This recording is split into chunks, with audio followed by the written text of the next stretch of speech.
Iniciamos con el capítulo 9 de La Ilustre Degeneración. Aplaudido por el presidente del Banco Central y la prensa, Ubaldo dirigía sus trapicheos felicitándose por el flujo de ahorro privado que reponía la caja antes de que se vaciase. Pocas veces hubo de recurrir al Fondo Nacional o las colegas para enfrentar un pago, cuando la familia real al completo le honró asistiendo a los esponsales de la hija.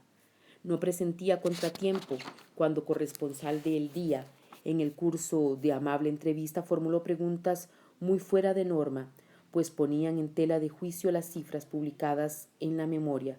De no haberle picado la curiosidad por saber de dónde venía la novedad, hubiese despachado al impertinente con cajas destempladas tras aludir el destino concreto de ciertos dineros. Estrechamente interrogado, el reportero confesó: ¿qué quiere que le diga? Me han dicho que hurgue. Por más vuelta que doy, encuentro aire. El aire no produce dividendos. A la semana siguiente, celoso secretario incluyó en la revista de prensa en suelto, recogido por celoso secretario en las páginas interiores de publicación provinciana.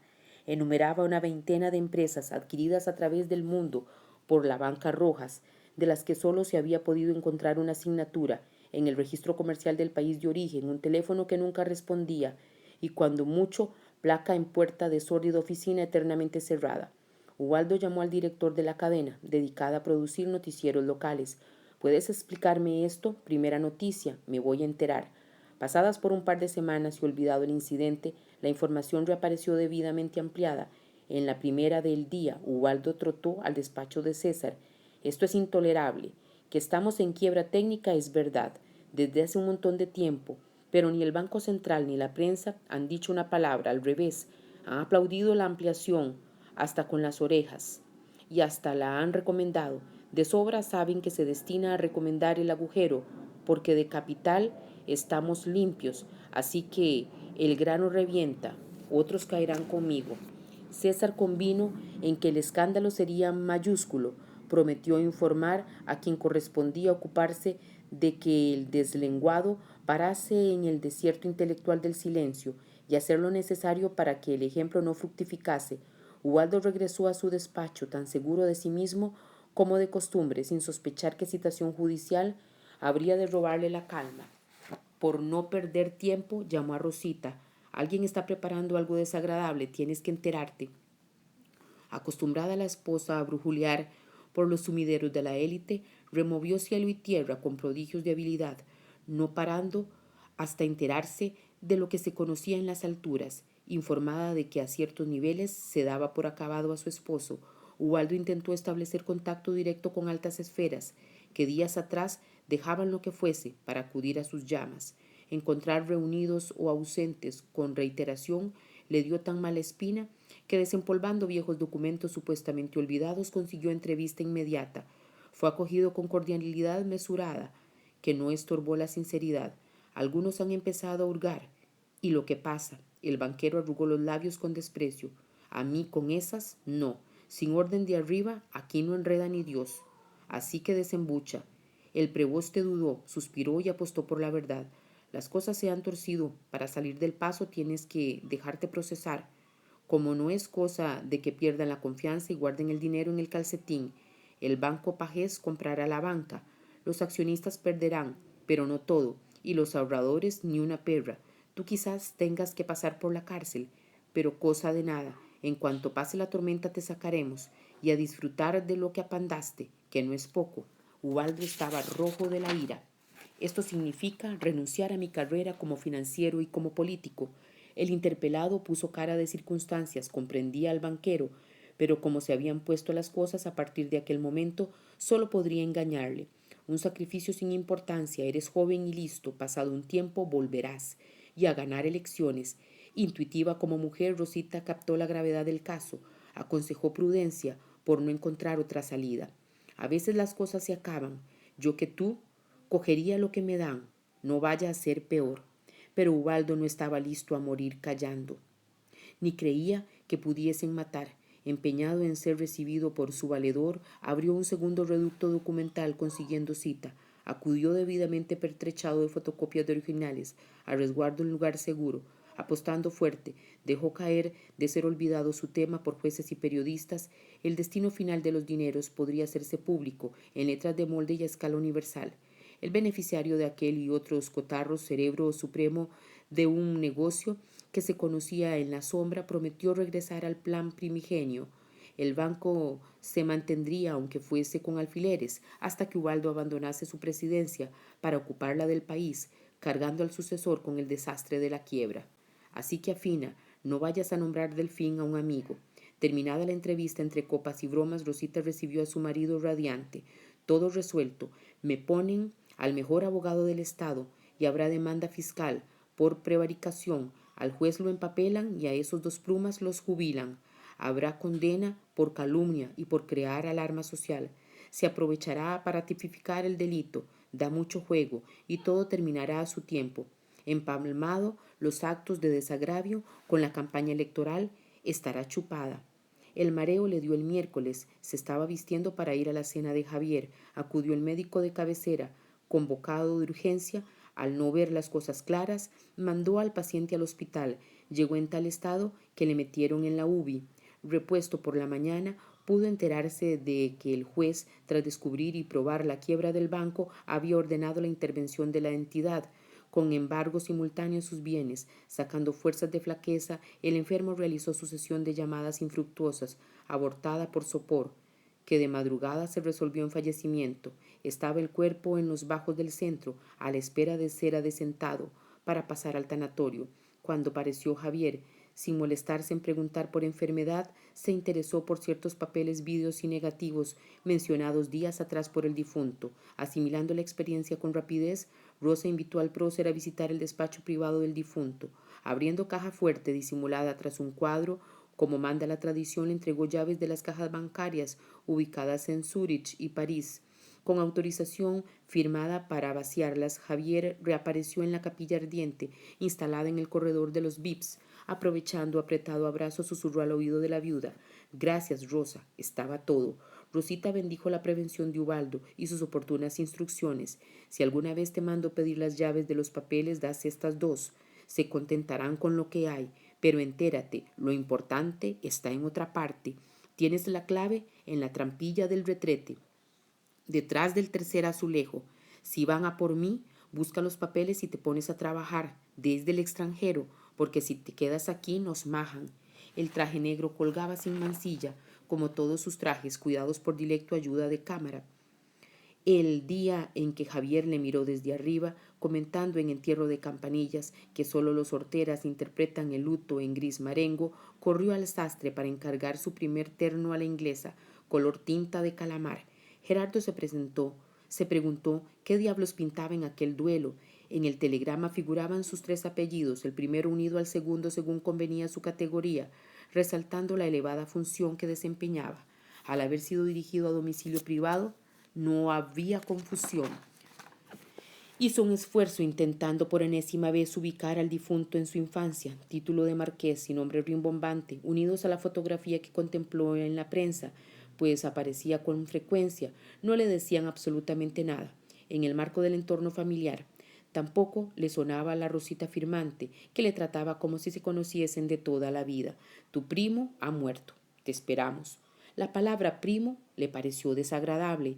La leía por primera vez, refiriéndose a un muerto.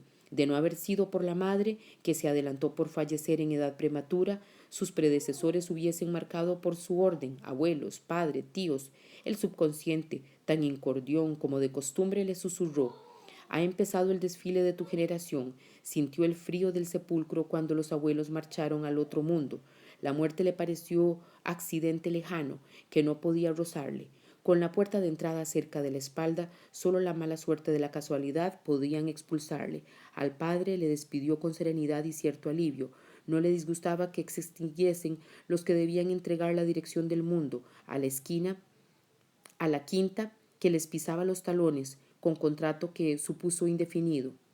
En el entretanto desfilaron amigos, parientes y personajes a los que despidió por razones privadas o sociales. Los muertos de su edad o más jóvenes eran difuntos aislados, víctimas de accidente, mala salud congénita o metedura de pata de un facultativo.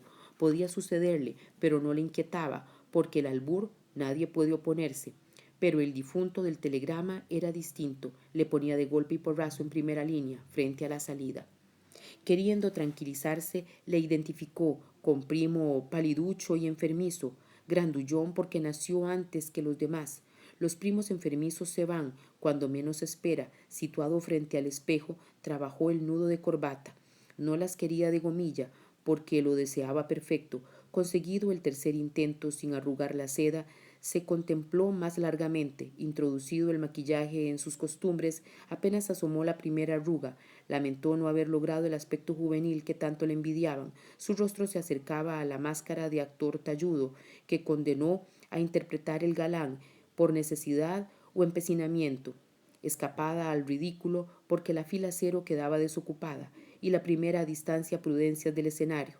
Al borde de la depresión, recuperó la moral en buena parte al devolverle el espejo de cuerpo entero instalado en el vestidor, un conjunto halagadoramente atlético.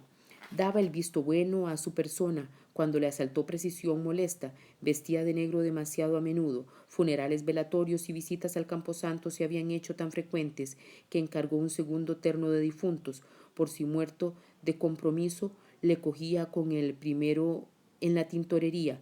Próximos los sepelios de carácter político-social, empezaban a hacerlo las despedidas de compañeros de universidad, con los que continuó su relación por serlo de partido funciones. Al periodo álgido del SIDA, disimulado tras declaraciones de cáncer, flagelo mejor visto, siguió el más callado de la coca, oculta tras súbitas debilidades de corazón solapado, que engañaba funcionamiento sin problemas, hasta que provocado acelerón por pura avidez, se producía el óbito. No es la nieve vicio o droga en el seno de profesiones que, aunado a altas responsabilidades y elevado sueldo, obligan a la vida social intensa, considerada tónico, irrenunciable para soportar el ritmo que exige el cuidado de la imagen, origen de la posición del sujeto, el calificativo de viciosos que daba a la plebe, aun siendo evidente que el hombre del común, desligado de la realidad hasta el punto de tomar por tal sus deseos, se perjudicaba a sí mismo, padeciendo la sociedad en su conjunto la euforia del prohombre, rector de todos los destinos. Enfundándose en el galán, se preguntó a quién encontraría en el velatorio. Los duelos y entierros con muertos de campanilla permitían ampliar relaciones, intimando con personajes que no se veían en otra parte. En el coche repasó primos y primas, frecuentados en casa de abuelos maternos o paternos, reunidos con motivo de enfermedad grave y otros acontecimientos destacables.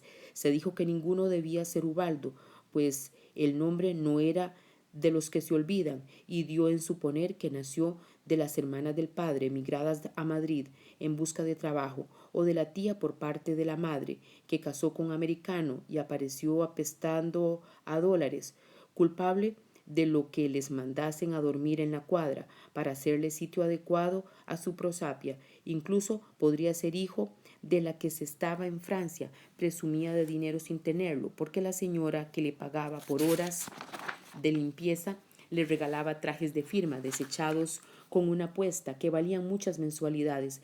Rebuscó y terminó confesándose que en su parentela nadie tuvo categoría para ostentar título nobiliario.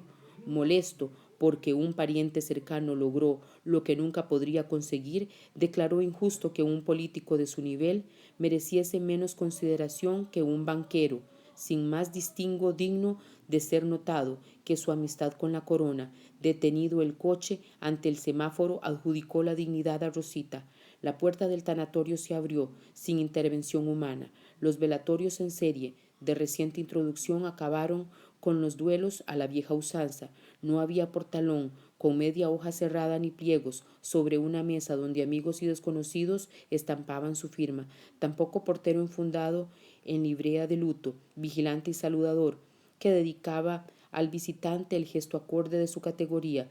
Desaparecieron los catafalcos inmersos en los salones Luis XV, cuyo mobiliario había sido diseñado para muy diferente ceremonia, porque se fueron exterminados por la piqueta los palacetes de cornisas de estuco y ventanas historiadas que enmarcaban los angelotes y guirnaldas con flores. El enfermo de lujo ya no moría en su cama, se apagaba en la ubi para ser velado entre zócalos de mármol pulido que reflejaban la luz de los blandones, negro verdoso, el que nos opaca, el que nos ocupa, tapizada las paredes hasta el techo, partiendo de un suelo del mismo material y color, tan resbaladizo que parecía concebido para reclutar clientes. Las diferentes galerías partían del enorme hall. La destinada a los niños se distinguía por haber sido tapizada de mármol rosa. Se dice que suben directamente al cielo, porque la muerte de quien no cogió gusto a la vida por falta de tiempo es menos trágica que la del adulto, apegado a lo que deja detrás. En especial, si estando de vuelta de todo, aún le queda donde ir. Discreta puertecilla opaca escondida la galería de los pobres. En opinión de los directivos, no era correcto que los ricos atibasen las paredes pintadas de blanco, generalmente descascarilladas, que acogían a los menos pudientes, repartidores de floristería solemnemente uniformados, porque la muerte de pago es solemne, portaban coronas de todas las direcciones, a paso ligero, desafiando el patinazo mortal. Antes de depositarlas, confirmaban discretamente la personalidad del muerto, eludiendo error que podría dar lugar a conflicto diplomático. Amigos dolientes y curiosos buscaban a su muerto en aquel albergue de 5 estrellas que ofrecía a los cuerpos máximo confort y elegancia en la última noche sobre la tierra.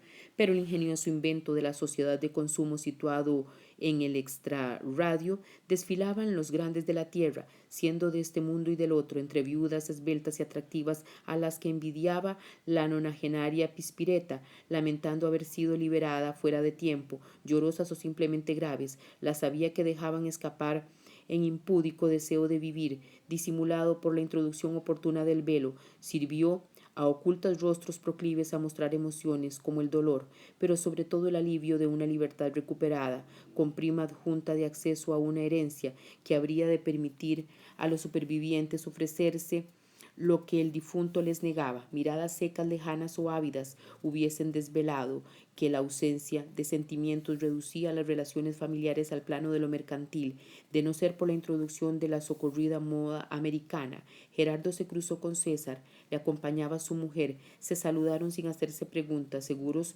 de acudir al mismo velatorio. El político envidió al cortesano, porque una esposa colgando del brazo daba prestancia, lamentó que la suya no pudiese ser exhibida. Casó siendo cuadro del PC, con camarada disciplinada y concienzuda. Aplaudido el enlace por la directiva, Marco Tulio desafinó del coro, reprobando la elección. Al brillante porvenir que vaticinaba a Gerardo no le correspondía a Matilde, por ser de las que engordan, de rostro agraciado y cuerpo aceptable, engordó efectivamente, sin dejar de ser cumplidora más que decente en la cama, educadora ejemplar de los hijos que parió, buena cocinera, hacendosa en la casa, discreta en el vestir y hasta en el hablar, atea por convicción, pero disciplinada por lo mismo, casó por la iglesia, porque se lo mandaron, demostrando un saber estar en todo momento, propio de alumna de las Ursulinas. Aparecía cuando debía, eclipsándose discretamente en el momento oportuno, recibiendo al esposo con igual naturalidad cuando llegaba a media tarde y fresco que se aparecía borracho de madrugada, habiendo estado perdido durante días con sus noches, sin molestarse en avisar.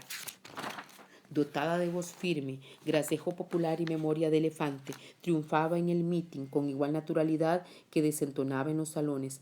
Lectora infatigable, hablaba y opinaba en torno a casi todo, pero era incapaz de encadenar frases vacías construyendo esas conversaciones rápidas y repetitivas que animan un cóctel.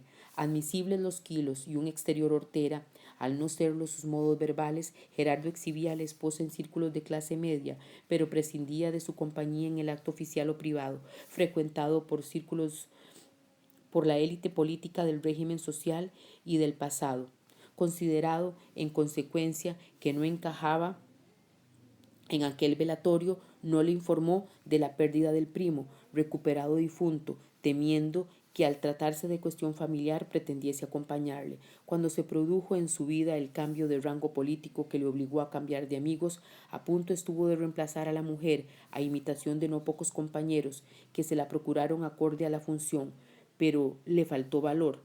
Tras intento fallido de frivolizar a Matilde, se resignó a ejercer de soltero, dando a entender para justificarse que su matrimonio era un infierno del que escapaba y soportaba como podía. La jefa de servicio, a cuyo cargo quedó reconocer a las personalidades para ofrecerles sus servicios, y de los de la casa, haciéndoles sentir hasta un punto que eran importantes, se precipitó al exterior del cubículo para saludar a César. Abandonándole con cierta brusquedad, apenas descubrió a Gerardo, como cuantos ignoraban que la influencia de un amigo del rey superaban la de lo político, que no fuese, consideró superior al que ostentaba mayor rango, públicamente reconocido. Hecha sonrisa de los pies a la cabeza, exclamó: «¡Cuánto honor, excelencia! ¿Qué de bueno le trae entre nosotros?», le dijo con aire jovial, como si clientes y visitantes acudiesen al tanatorio para celebrar alegrías, sin guardaespaldas, por estar en local debidamente protegido y saber que prohombre sin gorilas gana adeptos y popularidad. Gerardo devolvió el saludo, tendiendo el garfio de la sencillez en la esperanza de capturar un voto.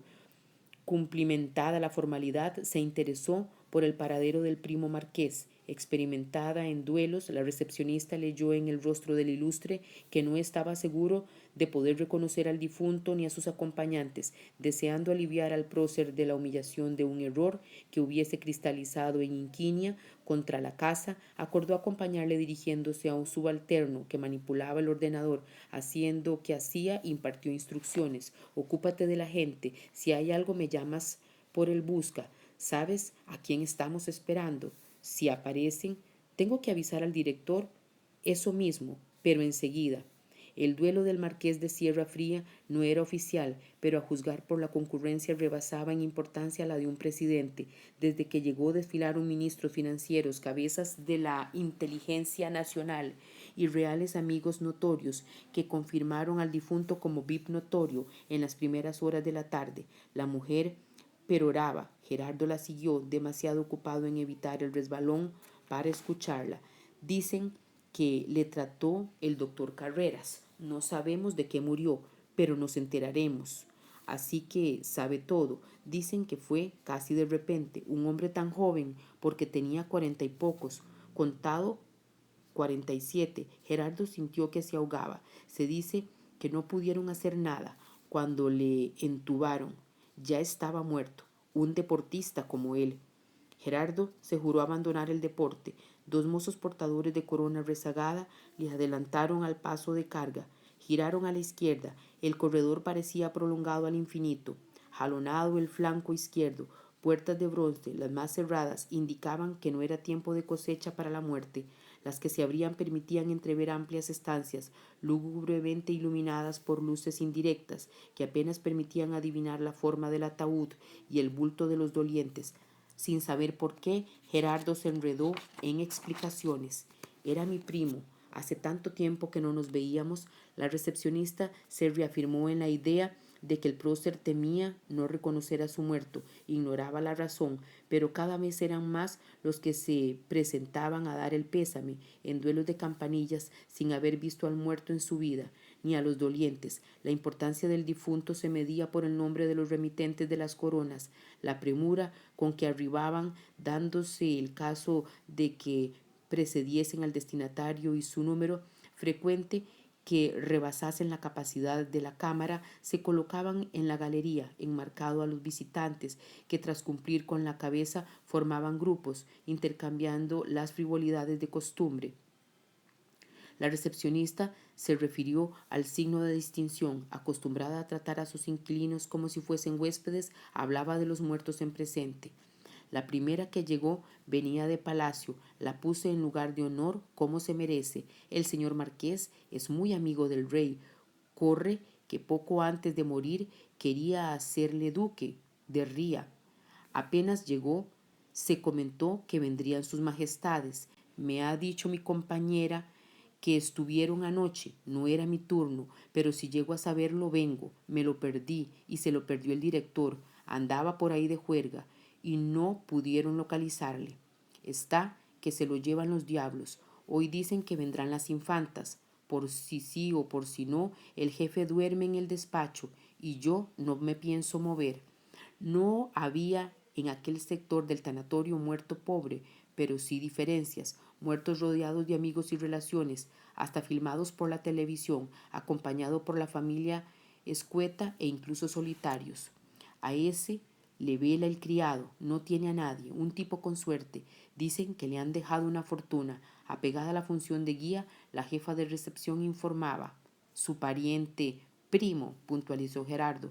Captada la importancia de quienes acudían a dar la cabezada, no consintió que sus lazos de sangre con Ubaldo se relajasen. Recalcó el segundo grado. Eso es, primo, rectificó la mujer. Al final del pasillo doblaron a la derecha. Es lo mejor de la casa, cuesta igual, pero aquí no entra cualquiera. El suelo, igualmente peligroso, era de mármol blanco, cubriendo las paredes maderas nobles. Las cámaras mortuorias estaban a la derecha, mejor iluminadas. El decorador había individualizado los espacios, dándoles un toque de salón privado. Copias de cuadros conocidos acordes con el estilo del mobiliario animaban los tabiques, primado al estilo dorado y recargado de los luises francesas. Puertecilla discreta, disimulada y situada a la izquierda se abrió. Lúgubre el lugar, Gerardo pegó un respingo de costado. Del ascensor asomaron los pies de una camilla, risas y voces jóvenes. Con esa menina. La mujer fulminó a los camilleros. ¡Ch!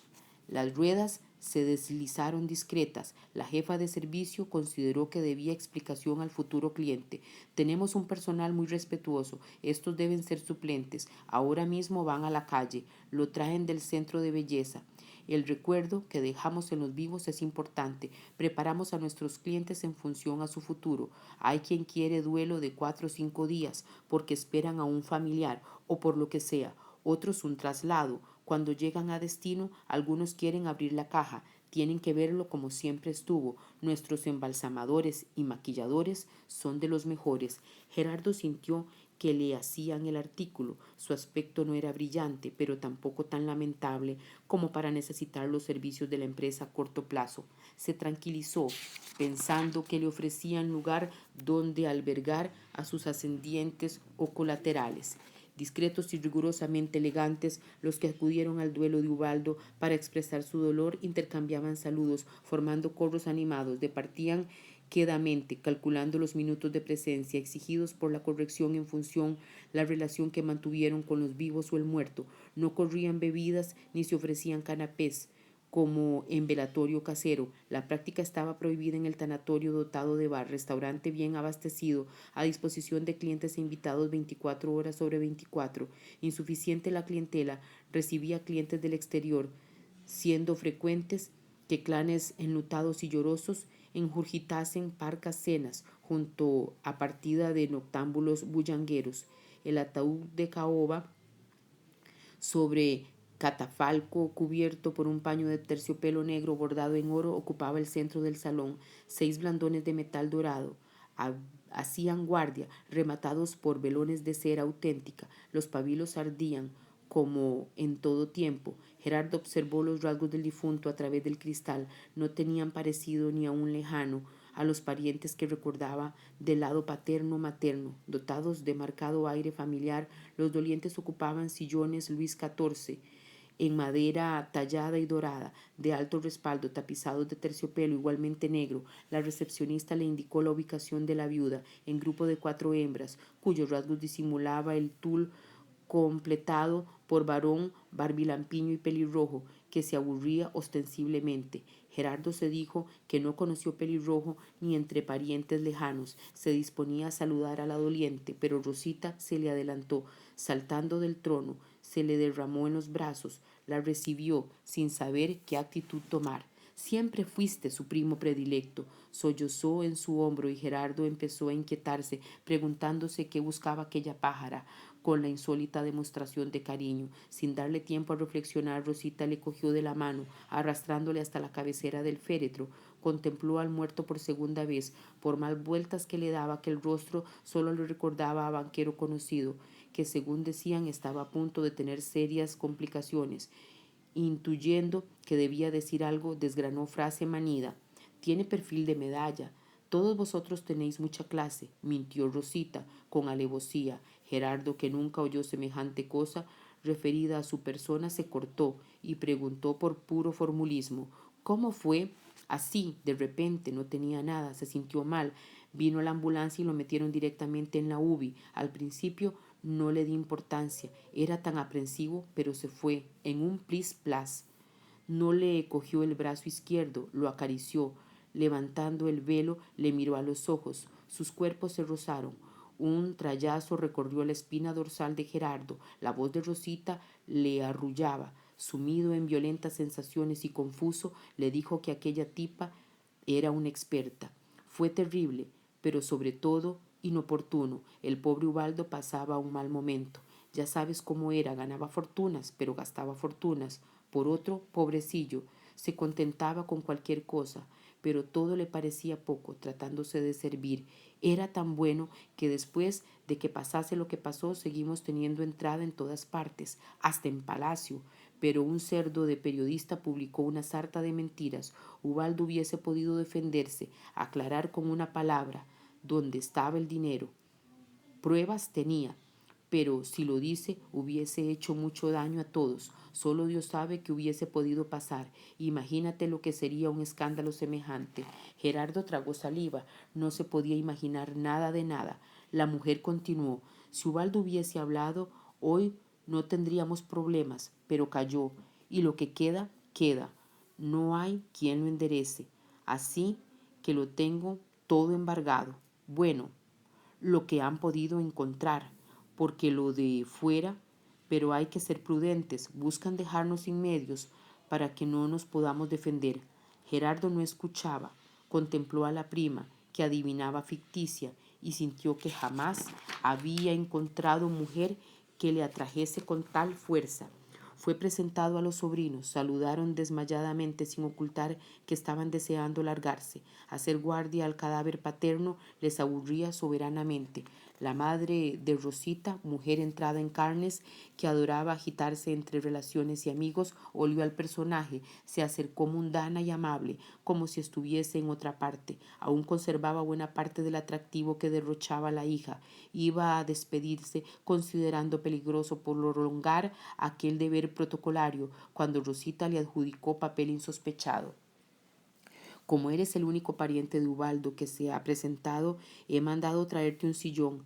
De no haber sido una mujer de bandera, Gerardo hubiese declinado el honor, pero no pudo resistir la tentación de pasar la noche en su compañía. Disipada la concurrencia, no sería difícil ofrecer pértiga verbal a los hijos para que considerasen los cumplidos, desertasen con la suegra. En la soledad del mortuorio podían suceder muchas cosas. ¿No te importa que haga una llamada? Salió a la galería para conectar con Matilde a través del móvil. Le anunció que debido a la muerte del primo recuperado difunto no aparecería en toda la noche.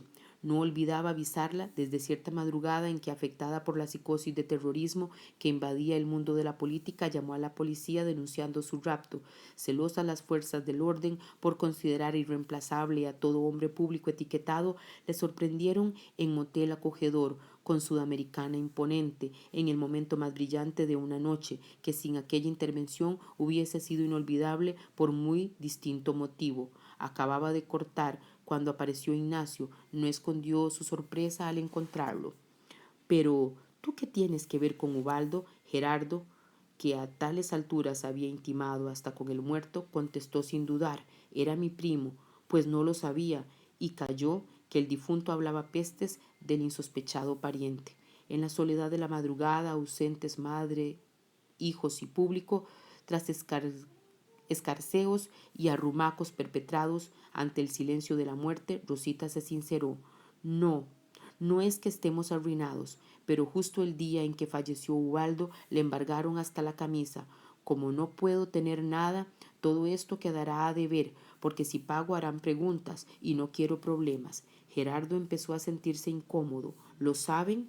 Claro, hace mucho que conozco a Orlando. Está encantado de cobrar en Suiza, pero por la forma se pondrá a la cola de los acreedores. Lo malo es la almudena.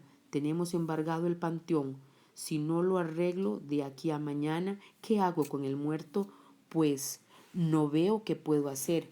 Cuando pase esto, todo será como antes, porque yo no intereso a nadie, pero todavía es pronto. Le brillaron los ojos y la vio magnífica.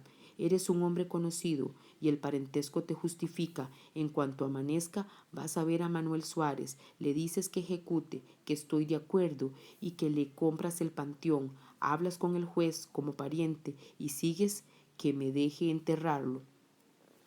Pero un panteón vale 10 millones. Buscó en el bolso.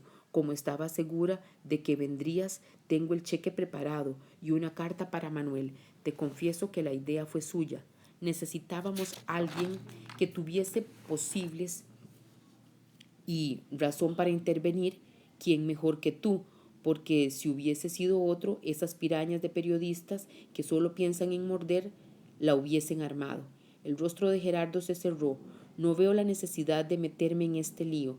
Los ojos de Rosita se hicieron promesa. ¿Y si te dijera que el rey, agradecido por lo que haces en favor de un amigo al que no puede ayudar, te convertiría en su amigo? Es absurdo, entre otras cosas porque le conozco. Siempre me trató bien, pero nunca como compadre. Si yo te lo digo, Rosita le acarició los labios con el índice. Las sensaciones le confundieron. No te lo tomes a mal, pero ¿recuerdas el asunto Nilo? Se acordaba perfectamente. Trabajaba en sindicatos a cambio de sueldo apreciable pero modesto, ocupando cargo secundario que podía serle retirado de la noche a la mañana. Necesitada la organización de dinero, pero sobre todo de personas, buscaron el medio de procurárselo sin encontrarlo hasta que apareció Javier. Lo traía preparado. ¿Qué necesita la gente? Vivienda. Si la ofrecéis barata, acudirá. Anda desconfiada porque le han dado muchos palos y no suelta la mosca, pero cree en sus representantes. Tenéis reputación de defender a los trabajadores, así que haced una cooperativa. Hasta el último militante se hará socio. Con comprar un solar, meter un par de máquinas y poner 4 ladrillos, verán obra hecha, lo suficiente para que compren sobre plano y a vender. Nadie va a comprobar si tenéis más solares o no, porque lo darán por hecho. Pedís una entrada modesta en dinero para empezar a obrar y el resto en letras, debidamente firmadas y avaladas. Lo negociáis, trincáis y que se las apañen. El amigo se reservó el 10% por el consejo con garantía de cobertura legal adjunta y la cooperativa creció en los 2 primeros años, extendiéndose por todo el país, pero al no haber rastro de los pisos decayó el tercero, alarmándose millares de socios. El cuarto, porque pasado medio año de la fecha límite señalada para la entrega, en lugar de darles la llave, en las oficinas les daban discursos. Poco después, los más lanzados buscaron abogados y se supo que no había bloques solares ni dinero. El asunto entró en el juzgado, pasando por la prensa, por ser periodo de apertura. Hubo mucho ruido, pero al faltar las nueces, los socios se quedaron sin piso, con un montón de letras para pagar, porque el banco que las negoció no estaba dispuesto a cobrar en aire. A punto estaba la cuestión de pasar a lo penal cuando se evaporó, sin causar más daño que el de dejar media docena de nombres desprestigiados. Habiendo conseguido que el suyo no apareciese, se preguntó cómo habría podido saber Ubaldo que estuvo relacionado con el enojoso asunto. La viuda no tuvo inconveniente en aclararlo. Ya sabes cómo era. Javier le confió unos cuantos papeles y como no tiraba nada, los guardó donde nadie los pudiese encontrar, por supuesto. Creo que están en el extranjero, en la caja de no sé qué banco. La verdad es que no tengo idea. Seguro de que lo sabía, Gerardo reflexionó deprisa. No te preocupes, Rosa. Lo del panteón está arreglado. El entierro tuvo lugar en la tarde siguiente. Procedió funeral concurrido, con órgano, coros y un ejército de celebrantes. Fue la primera ceremonia tridentina, celebrada en la catedral del siglo XX. Final del capítulo 9.